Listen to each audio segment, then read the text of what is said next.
This is an incredibly important topic, and we got two powerhouses up here to discuss the importance of defending Black history, especially in an era of attempted erasure.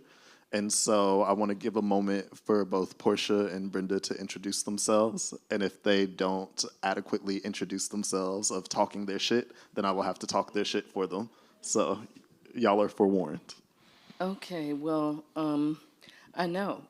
I don't think there's anything better than Michael Franklin talking his talk, but my name is Brenda Jones. I was communications director for Congressman John Lewis for about 15 years, and then after that, basically I went to the Biden White House and was the first African-American woman to be senior presidential speechwriter to the President of the United States. Thank you. So now what I am doing is pushing forward something I started when I was on the Hill, the John Lewis Institute of Peace, which is a policy organization that makes peace an operational goal of public policy. And during my time on the Hill in the White House, I couldn't really focus on it due to ethical concerns. I couldn't, raise money and do things like that while I was working for John Lewis, but we developed a lot of programming. So I'm using this time to develop the John Lewis Institute of Peace. Please go and look us up on the internet and donate. Y'all heard her? Y'all need to support that legacy. Portia? Now I also feel compelled to make a plea for a donation, but hi everybody, it's good to be here with you. My name is Portia Allen Kyle. I have the honor of leading Color of Change.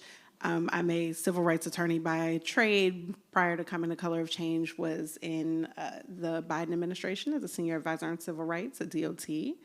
And it is good to be here with you all. See, I love being surrounded by impactful, dynamic Black women. And see, like y'all, I don't have to even give any additional intro because y'all's power is known. And it's important that folks know that. Do we need to say anything about Michael Franklin? And I mean, if you so please. How fabulous he is. You all are so lucky that this young gentleman is the head of Speechwriters of Color. He has taken it from its infancy and made it something very powerful. So we're really proud of you, Michael, and everything you've done. I appreciate you. I'm not sure if he is in here or if he went upstairs, but, oh yes, he's in here. The co-founder of Speechwriters of Color, Mintaro Oba, is here. Can you please stand to get some love, too? Mintaro, where are you? There he is. And so Speechwriters of Color could not have been created without the work and the pressure that Mintaro was able to push on some of the institutions while I was just a student at Howard doing this work. And to see what we've been able to grow into has been especially powerful. And so for this conversation, I want to just start setting the context a bit of the moment that we all know we're living in and experiencing. Like, it started for years in terms of like banning books and trying to erase conversations about our history, about our experience and our stories. But now we're seeing it get exacerbated into another level. And when I was talking to Brenda about setting this panel up, originally it was defending Black history, building narrative power in an era of erasure. But Brenda had such incredible points to talk about in terms of it can't be an era of erasure because our history cannot be erased. And so, Brenda, you shared this excerpt you wrote for a book that was published a few years back. And I want you to just talk to the crowd a bit about how defending Black history matters, especially in this moment, but how we will never be erased either. Well, it's interesting. So the excerpt he's talking about is a preface for a book called Enslaved, The Sunken History of the Transcontinental slave trade. The Kaye came out a few years ago, I guess, about 2 or 3 years ago. And basically what it talks about is the impossibility of erasure. I was also recently in Clarksdale, Mississippi, and we were looking for the home place of the ancestors of this one woman who was trying to find New Africa, Mississippi, a place in Mississippi that her ancestors had talked about. She was born in Massachusetts, had never been to Mississippi, and she was even wondering to herself, is this something, Grandma made up, or is this a real thing? And it was absolutely a real thing, even though it was a town that was created by African Americans right after the Civil War. It was, taken over by the Ku Klux Klan, and people were run out of there. But here we are, decades later, all of us traveling to Mississippi to find those roots. And one thing that a woman in Clarksdale mentioned is that history can be erased because it is a written record. So yes, a written record can be erased, but our ancestors recorded history through memory, and they had a series of griots, or different cultures, it's described differently, but these were people who were a lineage of individuals who were trained in the ability to carry stories which relate to memory. And history can be erased because it's written, but memory can never be erased. Memory is a part of the spirit, a part of the indelible aspect of humanity, the divine spark that we all are. And we are examples of the impossibility of erasure. People have been trying to erase our lineage forever, and we're still here. So in my mind, what we need to do is let individuals who are, flirting with this concept of erasure do that. In the meantime, what we need to do is build, because we know what they're talking about is false. It has ultimately no capacity to be sustained. They may be able to, engage some individuals to participate in attempts at erasure. But if we know who we are, we know that's going to fail. So we need to be figuring out what we're going to do when the dust clears and they see our capacity rising in the distance. So I'll stop there. And Portia, I want you to really take an organizing lens of this, particularly in the digital era, and given your experience, the community storytelling aspect is so important, but outside of just creating like the campaigns or the pieces of driving something forward, I want you to talk about the importance and like what you see in your role at Color of Change of just bringing people together and how that'll be central to defending our history too. Absolutely. So I guess I'll start by saying that in many ways, defending Black history also means you're simultaneously protecting Black futures.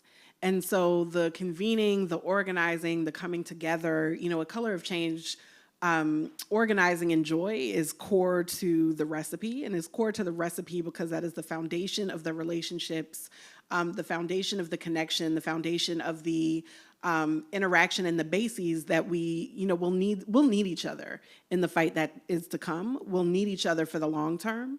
And we'll need each other in the communities that exist in the world that we deserve, that one that we're dreaming, that one that we're building, et cetera. And so being able to bring folks together what often happens when you're together, people tell stories, right? Like people reminisce. They, come together and will talk about shared and common experiences. It's a way in which, and we've always been a storytelling people. We've always been a collective dreaming people. We've always been a collective people. And so in many ways, organizing to us is natural and a part of the culture, a part of what we're bringing together. And so it's really tapping into that history, that lineage, that kind of purpose, and directing towards that future, that building, that is going to be critical, not just to withstand the attacks that we're facing at the moment, but to continue and to have the energy, the hope, and the determination is maybe the word. There's maybe another word there, but that drive and that grit for the fights that are to come. You know what, can I just add one thing, Michael, to what she was saying about story? Because what is powerful, when I was in Mississippi, there was a Fulani scholar. I didn't get a chance to talk to him. I hope to in the future. But there are two Fulani scholars who came to Mississippi, heard the blues, because Clarksdale is considered one of the birthplaces of the blues, and they recognized the pentatonic scale and the songs that these people were singing as a replication of the songs the griots were taught in their culture.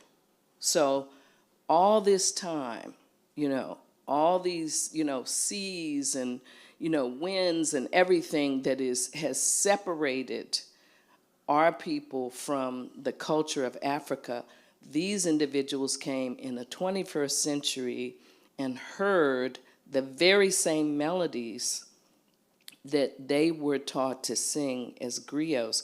So what we didn't understand about the blues is it was our story. It was us telling the stories of who we are from an ancestral memory we didn't even realize we had.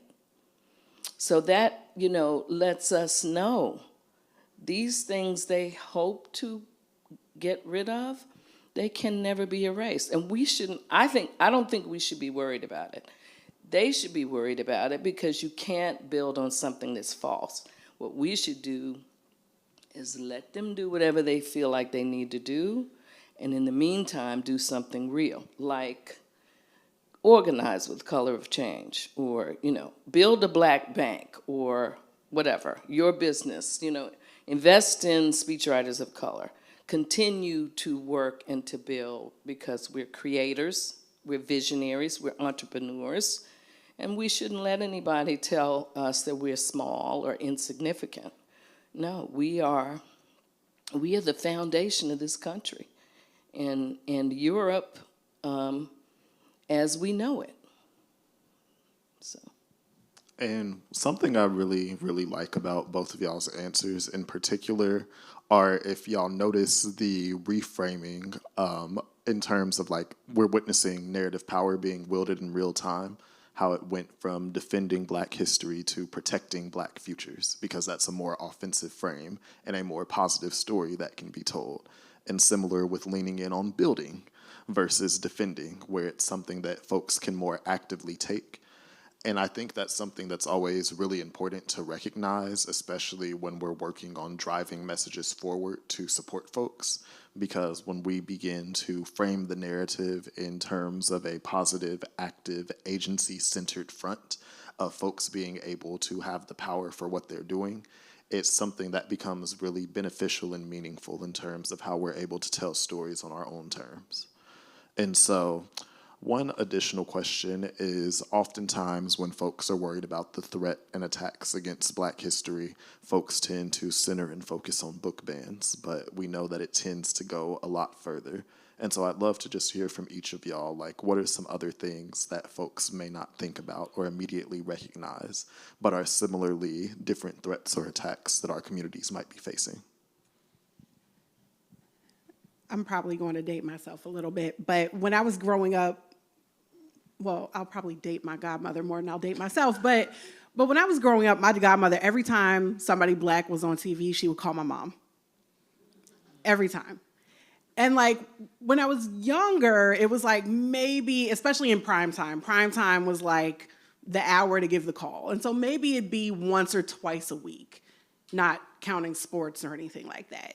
And by the time I got to be in high school and by the time I got older, you know, it'd be every day, all day. They're just on the phone, like talking about the Black people on TV, because so much had shifted in the representation and the frequency with which it happened that like it was still amazing to them, but also, and particularly, you know, to my godmother, she's a little bit older than my mother, maybe in my mom's defense, but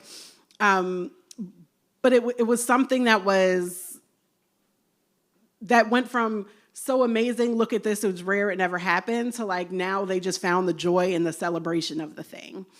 And I bring that up because in that kind of mindset of like, here's this thing we've never really witnessed, and who knows how long it's going to last. It turns out, you know, the kind of cultural power of Black people has lasted quite a long way, particularly because of the monetization of our culture and, you know, our history, our creativity, et cetera. But I remember growing up where it was like, all right, let's, you know, we're gonna like buy this DVD. Who knows when we'll find it again? Like we're gonna, you know, buy this book. Who knows, you know, if they're going to print it again when it goes, you know, out. And I think like as much as we've kind of moved away from that with digital, we're probably back in that space of thinking about ways to physically preserve Black things. And a little bit of a scary thought, right? But the thing about things digitally is we see like websites taken down, things just disappear. You're no longer able to find them. Somebody owns and controls. You're paying for things that you don't really physically own anymore, and that they're, you know, able to take back control who has access. Like for those who have Audible, how many folks have bought a book, paid for it with your credit on Audible, however it works, and then all of a sudden the book's not available anymore? And if you want it, you either have to pay for it again or do, right? Like it's just a different way of ownership. And when we're thinking about like physical manifestations of Black art, Black, you know, collections, so many of our things, we know the obstacles, you know, to mass consumption that exists on so much of the intellectual works that we produce, on so many of the, you know, as successful as some of our kind of mainstream and backed films are, there are so many more that no one will ever hear about. There are so many more plays that, you know, what's the Raisin in the Sun of the 2000s? Is it Medea? Like, is it something else, right? Like, what are those works, and how are we thinking about consuming, you know, creating, preserving them, et cetera, that I do think that there is something to the preservation in physical form of certain things, certain artifacts, certain, you know, don't give those old clothes to Goodwill. First of all, they'll come back around again. But second, especially things that are designers kind of for us, those, you know, come and go, and it's important to preserve that history and fashion, because Christian Dior will get a museum. Yves Saint Laurent has a museum, right? Like all of these other things will have a museum. Black fashion will go by the wayside, and when you see it in museums, it's from someone's private collection. When we saw the collection of sneakers at the Brooklyn Museum, a collection of Jordans, private collection. It's us who have to preserve our things, our creativity, and I think we're in that space of thinking about how to do that. That is more than digital and back to analog and physical forms. Yeah, I have to agree. I think recently I've been thinking about the quote, "We have met the enemy and it is us." I agree that what we need to do is cherish our culture. Somehow or the other, we have become a part of the narrative, so that the you know, narcissism that is so much a part of American culture now, the meism, this, you know, the I don't need to be concerned about other people, you know, all I need is my money and my stuff, you know, all of those kinds of orientations have become more than just bravado, or like something we say, but something we are. And to me, African American culture has always been a refuge of warmth, of humor, of wisdom, and somehow or the other, we are engaging in this bankruptcy that I think somehow we have to reject. I mean, to me, that is a great threat. We are always going to be opposed in this culture by external threat, but the degree to which we have believed a lie about us and act on it, actually actualize it, I think that is a tremendous threat to who we are and to our memory, to our understanding of what we are and what our legacy truly is. And so this is really making my little genealogist heart warm. So for a lot of y'all probably don't know this about me, but like I've done a ton of genealogy work with my grandma since I've been in kindergarten. And so when it comes to like the physical preservation of history in particular, I remember we would reach out to like genealogical societies in South Carolina to get like the physical CDs of like cemetery records and things like that, and how there aren't like cemeteries that are kept up or preserved where a lot of Black folks were buried at, and how there's a lot of those spaces where there are still tombstones and everything that exist, but there's no groundskeepers, there's no one upholding it. But yet you may find like the records from different platforms, or you might see it from birth or death certificates as well. And so it really resonates a lot with me of thinking about, one, how we're physically preserving any and everything that we're creating, but also making sure that we're remembering how we're able to make our culture endure. And so I want to close this and wrap this with one question of what is y'all's charge to everyone, both here in person and watching online? What can they do to continue to preserve and protect Black futures? Well, I think we need to know our history. And then we don't require anybody to tell it back to us. We can tell them. And so in my mind, what we need to do is dig into who we are, learn more about our history so that we understand the truth of who African Americans are, who we are, and then we can inform other people. And if they are subject to erasure, they didn't know there were Black scientists and Black entrepreneurs, and they didn't know that, we can tell them. So we are our own griots and our own purveyors of history, and I don't think we should rely on an external culture to do that. As you were talking, I think the thing I have to say, which I also sincerely mean, is like plug into an organization. Like whether it is Color of Change, we want it to be Color of Change. But if it's not Color of Change, then like any other like organization to stay connected in this moment. Like we can't let friends don't let friends walk around talking about Harriet Tubman wasn't real, right? Like friends don't let friends, walk around talking about like all of the falsehoods. And so between, tapping into community, however you define, using your voice, maybe, to the panel before, speaking up, sharing stories and storytelling, I'd be remiss not to mention, first of all, my team is amazing, and some of them are here in the back. But particularly for Destiny, who has been leading storytelling trainings with folks that are all about how to come together, tell those stories, use them, for the power of good, to advocate, to go to school boards, to go to, to really push in your communities for things. There's a power to the history, to the storytelling that we can use, not just to fight back in the present, but to make sure we're setting a stage for that brighter future. And all of that work is important in this moment. But colorofchange.org if you want to find us. And I think I will add the one action step is I want folks to think about what is something that you are going to archive, whether it's in your family, whether it's in your community, but what's going to be that physical archive that you want to focus on or create that you're able to drive forward and maintain? Because each of us have that opportunity, that agency, and that capability to drive something forward. And so I think this is an incredible wrap to an incredible day, and I cannot thank y'all enough for joining me in this closing keynote conversation.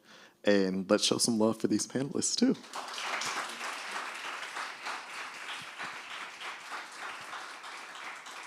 And can we also show some love for Michael? Yes, absolutely.